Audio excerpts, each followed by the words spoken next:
Pizza. Everybody loves it, unless it doesn't have their favorite topping. Then, they hate it. There are countless places that sell pizza, and unfortunately, most of them are not very good. But I'm going to show you a good way to make some terrific pizza at home.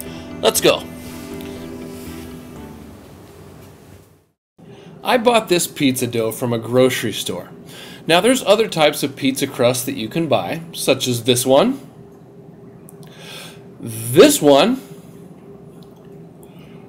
or this one, but none of them are good. A pound of pizza dough is too much for one pizza, so I cut it in half, I put it in a greased bowl, and I covered it and put it in the refrigerator overnight.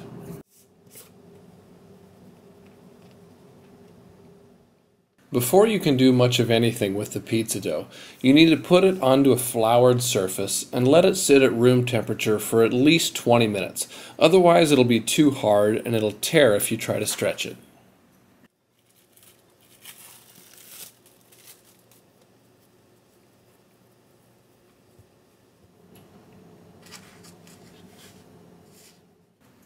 Once it's been sitting at room temperature and is softened up, I like to press out the edges like this to kind of define where the edge of the crust will be. I found that that makes it a little easier to stretch it out too.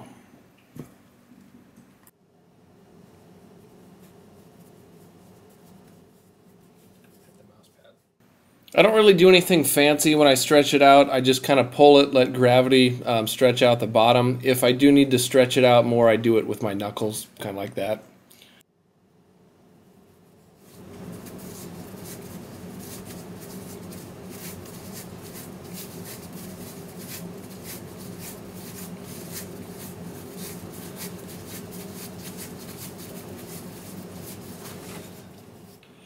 When it's good and stretched out, spread the flour back around on the board so that when you put the crust down, it's not going to stick to the board. I know you like sauce a lot, but you can't put too much on. Really. I'm sorry. Yes, sauce is delicious, but if you put too much on this, since it's a thin crust pizza, it's going to get soggy and gross. This is about 2 big sloppy tablespoons of sauce that I'm spreading around pretty thinly. This first pizza is just going to get slices of mozzarella. This is a margarita style pizza. It'll get basil after it's done cooking.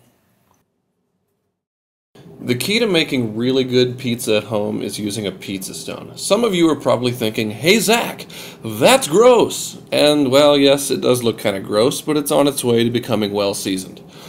Pizza stones aren't quite as expensive as they used to be. I've seen them in Target for about $10, or there's places online where you can get them for cheap also.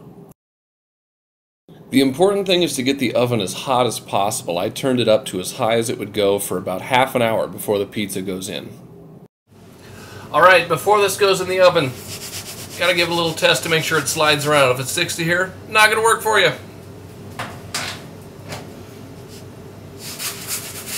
Right onto the stone! Once it's in a hot oven on a hot stone, it really only takes about 5 minutes for the pizza to be done. Meanwhile, I'm going to start on the other one. This time I'm going to do a pesto chicken pizza. So instead of tomato sauce, this is pesto.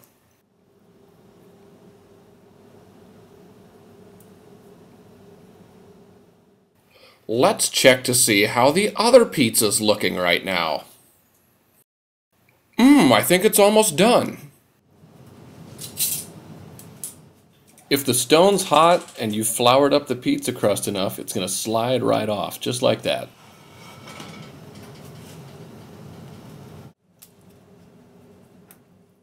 Little fresh basil on the top, and this is going to be pretty good.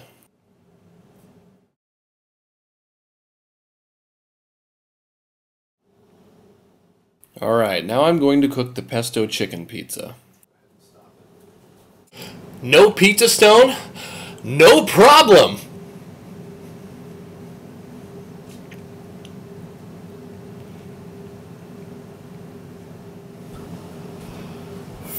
pan, stove, medium heat. When the pan's good and hot, we're going to slide the pizza directly into the frying pan. We don't need any butter, oil, or anything like that.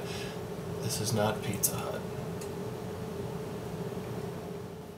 This won't go quite as quickly as the pizza stone. It might take up to 10 minutes in the frying pan before it's ready. When it starts to look pretty tasty, like this, it's probably done. But you might want to check the crust underneath to make sure it's brown.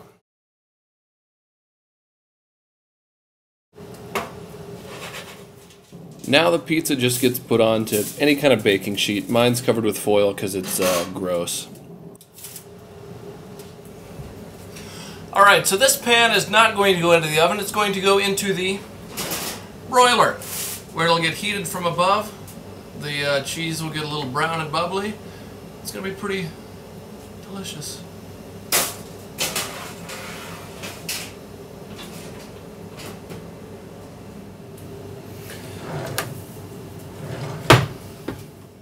At this point, it's only going to take like 2 minutes. If you leave it in for too long, it's going to destroy your pizza. I think that looks pretty edible there. These pizzas are relatively small, so I'm just going to cut them into 6 slices, and I actually don't own a pizza cutter, so a big old knife will do the trick. Alright, so a couple of pizzas, one from a frying pan and one from a pizza stone. Both of them have a nice crispy brown crust. Mmm. 2 delicious looking pizzas, 1 hungry guy. I'll see you next time.